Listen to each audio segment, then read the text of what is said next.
Assalamualaikum warahmatullahi wabarakatuh.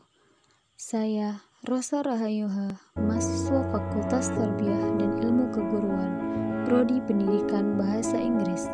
Saat ini saya sedang melakukan kuliah kerja nyata KKN dari rumah berbasis media sosial di Kampung Selamat dengan tema Peran Pemuda dalam Dakwah. Pemuda merupakan motor penggerak bagi peradaban. Mereka merupakan harapan besar bagi kemajuan bangsa, negara, dan agama.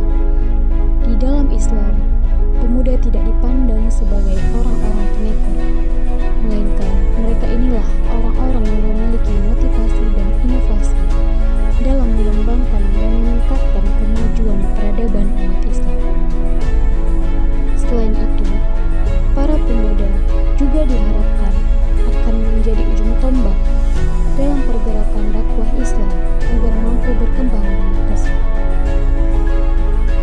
Di zaman modern ini, tantangan yang dihadapi oleh para generasi muda sudah semakin sulit dan kompleks.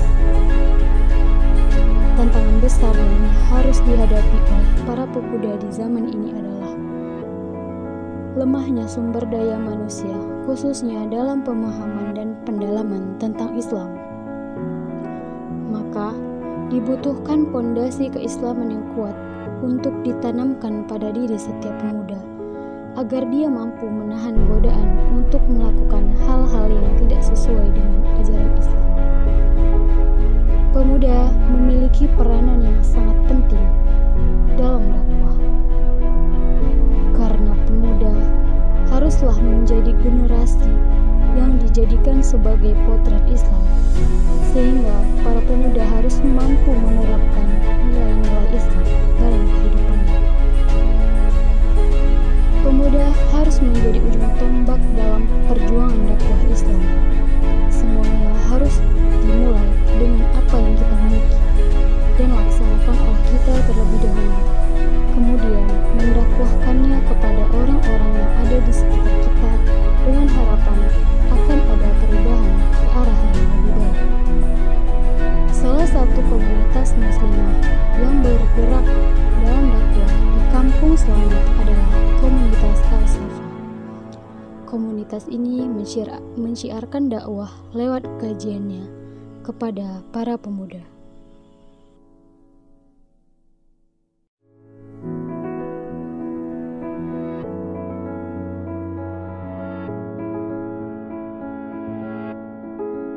Assalamualaikum warahmatullahi wabarakatuh. Alhamdulillah saat ini saya sedang bersama narasumber yaitu Ustazah Evi Maulida SPDI. Beliau adalah seorang dai perbatasan Aceh dan salah satu programnya adalah membangun komunitas Al-Safa. Nah, jadi hari ini kita akan sedikit sharing-sharing dengan Umi tentang komunitas Al-Safa ini. Nah, jadi Umi, apa sih yang pertama kali yang melandasi Umi untuk membangun komunitas Al-Safa ini? Bismillahirrahmanirrahim. Alhamdulillah, komunitas Al-Safa ya, sahabat hijrah fillah di Kecamatan Tenggulun ini merupakan salah satu program unggulan saya sebagai daiyah wilayah perbatasan, mobil khusus di Kecamatan Tenggulun dan di Desa Selamat. Komunitas Al-Safa ini saya bentuk dari tahun 2019 dan alhamdulillah sampai sekarang masih terus eksis ya di Kecamatan Tenggulun ini melalui kajian-kajian mingguannya, kajian bulanannya, kemudian juga ada kegiatan-kegiatan dakwah seperti yang sudah kita buat. Kita buat pesantren kilat dan semuanya itu bertujuan untuk merangkul para remaja untuk terus dekat dengan agama Allah, karena mengingat remaja kita saat ini sangat rentan dengan pergaulan bebas, sangat rentan dengan kesibukan-kesibukan duniawi yang bisa merusak generasi kita ya. Salah satunya sangat prihatin kita lihat dengan kemajuannya teknologi ya, mereka hanya sibuk dengan medsos mereka, hanya sibuk dengan dunia digital mereka gitu, tanpa mengenal bahwa agama itu penting gitu. Jadi kemudian kasus MBA itu, married by accident, itu juga semakin meningkat dari tahun ke tahunnya. Apalagi di Kecamatan Tenggulun ini, menurut data dari puskesmas kita, angka kasus married by accident itu setiap tahunnya itu sampai 28 kasus. Itu data dari tahun 2018 sampai sekarang masih seperti itu. Tinggi sekali ya Umi. Iya, jadi hal itu yang membuat Umi prihatin dan sepertinya tergerak hati untuk ayo kita rangkul remaja-remaja kita untuk terus dekat dengan Allah, terus dekat dengan agama Allah. Salah satunya dengan program El Safa, Sahabat Hijrah Fillah. Jadi kita ajak remaja ini untuk hijrah kepada jalan Allah Subhanahu wa taala. Oke. Untuk saat ini berapa jumlah anggota di komunitas El Safa Umi, dan apakah setelah Umi membangun komunitas El Safa ini ada perubahan begitu terhadap anak remajanya, muslimahnya dan pemudanya begitu Umi? Alhamdulillah, anggota dari El Safa sendiri sebenarnya sudah mencapai sekitar 50 orang. Kembali lagi ya, ketika kita buat kegiatan mungkin ada sedikit pengurangan dan mungkin ada yang bertambah ya. Memang dunia dakwah seperti itu ya. Ada yang datang, ada yang pergi, ya, itu biasa. Itu merupakan tantangan memang di dalam dakwah. Kemudian dari sisi perubahan yang Umi lihat, alhamdulillah banyak remaja-remaja kita, khususnya yang muslimah, itu sudah mulai berhijab gitu. Dari yang tidak kenal hijab, alhamdulillah sekarang sudah istiqomah berhijab, bahkan juga ada yang sudah bercadar gitu. Itu merupakan satu prestasi, alhamdulillah. Ada efek positifnya ternyata dari mengikuti kegiatan di El Safa tersebut. Nah, kemudian